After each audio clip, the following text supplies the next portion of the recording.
Muito bem. Então, daquilo que nós vimos ontem, nós podemos tirar algumas conclusões. Ou seja, nós ainda não definimos o que é psique, mas nós conseguimos mais ou menos localizá-la dentro da estrutura geral da realidade tal como se nos apresenta.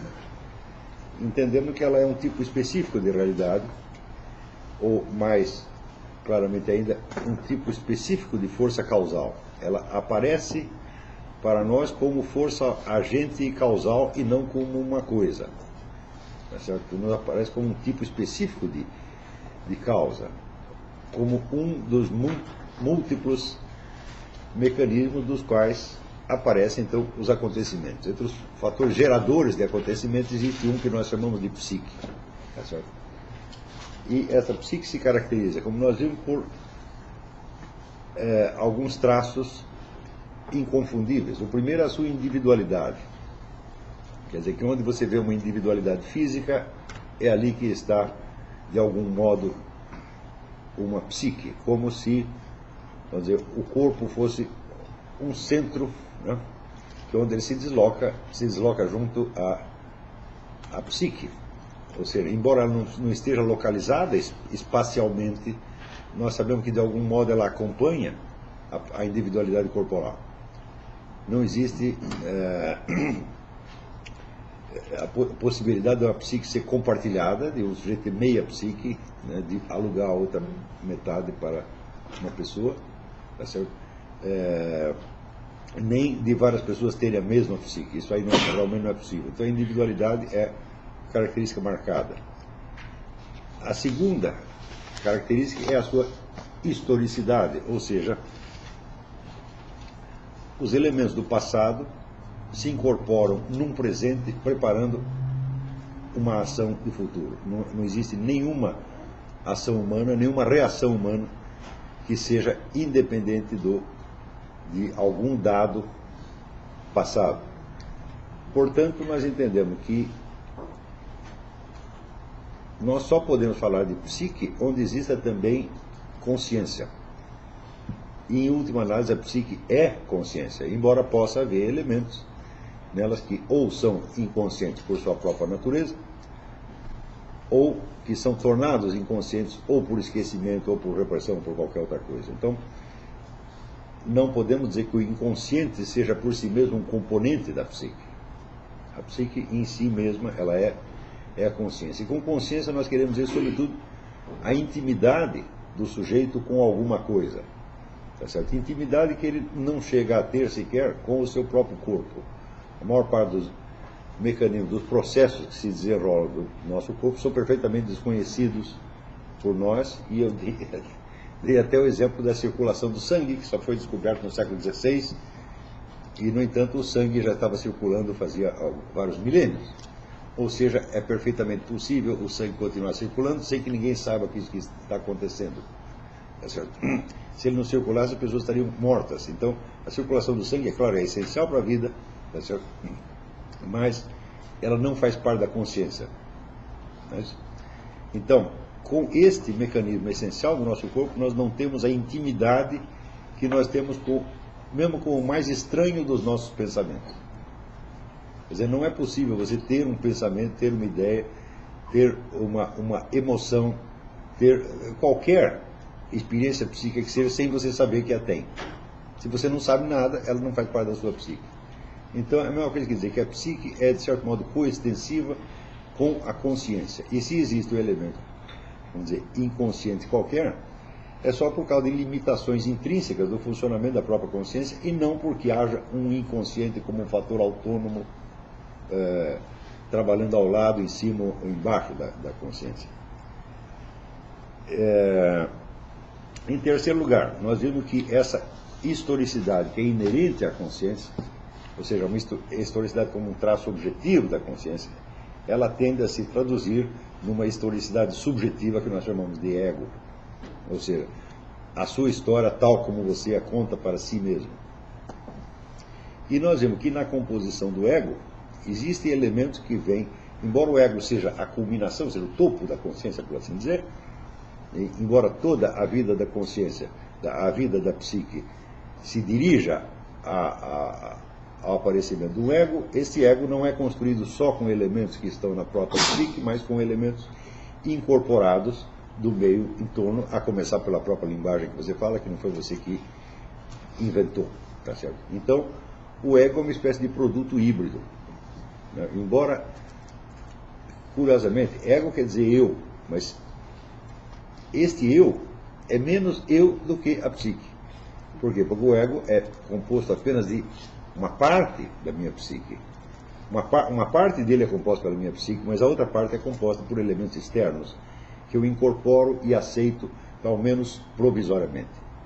Por exemplo, toda essa questão, vamos dizer, da autoimagem. Você não constrói a sua autoimagem mediante uma experiência direta e objetiva que você tenha da sua própria pessoa, tá certo? Mas mediante aquilo que dizem de você ou aquilo que você acha que os outros pensam a seu respeito, tá certo? Sobretudo na parte que diz respeito ao julgamento que você faz de si mesmo, né? Esse julgamento nunca é vamos dizer, a sentença solitária que você emite sobre você mesmo. É um acordo que você faz com o meio, com as outras pessoas, tá certo? Então, embora o ego seja a parte com a qual nós nos identificamos, tanto que nós o chamamos de eu, tá certo? Ele não é totalmente nós, ele é um meio a meio, tá certo? Então, o ego é um elemento altamente problemático, porque, por um lado, ele é, vamos dizer, o coordenador, é o elemento, é a central decisória, tá certo? Então, é ele que vai ter que harmonizar, articular de uma maneira ou de outra as tensões internas da psique e as tensões internas com as tensões externas, tá certo? Então, o ego também, é claro, é uma figura móvel, ele vai mudando de imagem conforme as várias adaptações que você vai fazendo, seja no sentido de se harmonizar consigo mesmo, seja no sentido de se harmonizar com o ambiente, seja no sentido de dominar mais o seu destino, de conseguir, vamos dizer, um controle maior sobre o fluxo dos acontecimentos futuros que você espera desencadear e assim por diante, tá certo? Ora, então, se a psique em si mesmo já tem essa característica de historicidade, o ego, mais ainda, o ego não passa de uma história que você está contando em vista de você preparar o próximo capítulo. Quer dizer, a sua esperança é que, se a sua história se desenrolou desta ou daquela maneira até hoje, o próximo capítulo será escrito por você. De preferência, será escrito integralmente por você. Sempre que nós fazemos um plano, ou que nós queremos alguma coisa, nós estamos inventando uma imagem que é como se, vamos dizer, fosse o futuro moldado por nós, sem a interferência de outros elementos. Não é isso? Claro que os elementos que podem interferir e mudar o curso das coisas são em número infinito. Justamente por ser em número infinito, nós não podemos levá-los em conta. Nós podemos levar em conta apenas aqueles que nós podemos imaginar, que são em número mais ou menos reduzido. É isso? Então, o ego é a história passada que prepara o próximo capítulo, ou os próximos capítulos, tá certo? Sempre na esperança de que a redação desse capítulo esteja inteiramente a cargo de nós mesmos, né? Bom, disso aí nós podemos primeiro tirar algumas conclusões. A primeira é a seguinte: a psique não é objetivável, ela não pode ser tratada como objeto, porque ela jamais é objeto. Ela é o próprio sujeito. E qualquer elemento dito psicológico que possa ser objetivado não é a psique. Ele pode ser um componente da psique, ele pode ser um elemento da historicidade. Por exemplo, nós falamos reflexos condicionados. Falamos reflexos condicionados, sem dúvida, existem. Tá certo? Porém, o que eles são? Eles são uma parte da historicidade, é um elemento histórico que compõe a psique. Tá certo? Não só a psique não se reduz a eles e não pode ser explicada por eles, mas ao contrário, eles é que precisam ser explicados pela psique. Tá certo? Do mesmo modo, vamos dizer, os fatores hereditários, impulsos inatos, etc, tudo isso nada disso é a psique. Tudo isso são componentes da historicidade. Quer dizer, em cada momento você tem todo o peso desses elementos, vamos dizer, tanto herdados quanto os que foram acumulados ao longo da sua vida, está tudo ali presente. E o característico da psique não é possuir esses elementos, mas é manipulá-los de algum modo, é fazer algo com eles. Se você nada pode fazer com eles, então simplesmente não tem atividade psíquica. Digamos, o puro reflexo condicionado em si mesmo, nada tem de psíquico. É um mecanismo apenas fisiológico. Diga. A psique em si mesma, ela não possui nada. Não, ela possui toda a sua história e todos esses elementos.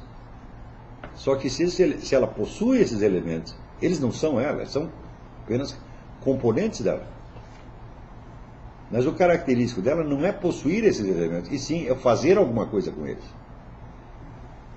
Por exemplo, todos os processos corporais que você ignora, tá certo? Eles constituem, por assim dizer, a base física da psique. Você precisa estar, vamos dizer, corporalmente vivo para ter uma psique. Então, eles são uma condição necessária para que a sua psique possa agir. Neste sentido, eles são componentes da psique também. E eles podem ser incorporados a ela na medida que você toma consciência deles. Está compreendendo? Por exemplo, você toma consciência, vamos dizer, quando um órgão, por exemplo, começa a doer. Não é isso? Quer dizer, você tem alguma ideia de como ele funciona, precisamente na hora que ele para de funcionar. Então aquilo é incorporado, vamos dizer, a sua psique, mas é incorporado porque potencialmente já estava lá para isso. Então, todos os elementos corporais fazem parte da historicidade da psique. Todos os elementos ambientais, seja imediatamente conscientizados ou não, fazem parte da psique. É? Mas ela não se identifica com eles. É? Ela é aquela instância causal que usa todo este material, ou parte dele, tá certo? Para tomar decisões e agir. Quando você não está fazendo absolutamente nada, quando você não está tomando decisão nenhuma, você não está agindo, tá certo? Então, todo este depósito de fatores, tá certo? É inócuo. Tá entendendo? Não funciona, não tem importância nenhuma. Quer dizer, a psique, não esqueça que nós definimos a psique em primeiríssimo lugar como uma força agente, uma força causal. Ela não é uma coisa. Não tem jeito de você concebê-la como coisa. Tá certo?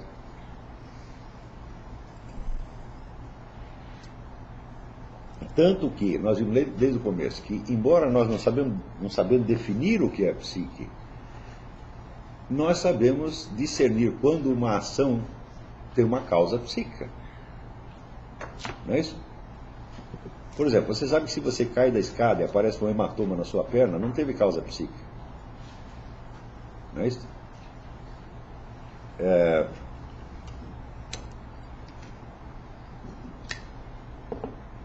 Mas nós sabemos que se várias pessoas são submetidas, vamos dizer, à mesma agressão externa, elas vão reagir de maneiras diferentes, embora a reação física seja a mesma. Está entendendo? E aí nós dizemos, entrou um elemento psíquico. Todo mundo sabe disso. É uma coisa quase instintiva no ser humano. Então, a facilidade que nós temos para discernir a presença de uma causa psíquica mostra que algo da psique nós sabemos. E é justamente este algo que é o ponto de partida da nossa investigação. Aristóteles dizia que todo conhecimento vem de algum conhecimento anterior. Nunca é parte do nada. Tá certo? Então, nós vamos partir deste dado de senso comum. Ou seja, que todo mundo sabe discernir a presença de uma causa psíquica. E mais ainda, os psicólogos sabem fazer isso. Ainda que eles possam divergir 100% na definição da psique ou das suas teorias a respeito, eles sabem quando algo teve uma causa psíquica.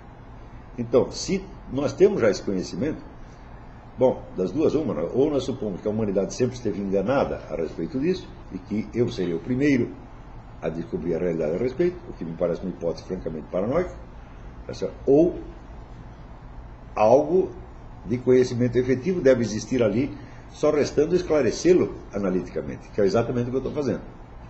Eu estou esclarecendo analiticamente um conhecimento que já é do senso comum. Na medida que eu faço isso, eu posso transformá-lo num instrumento de investigação científica. Exatamente o objetivo do que eu estou fazendo.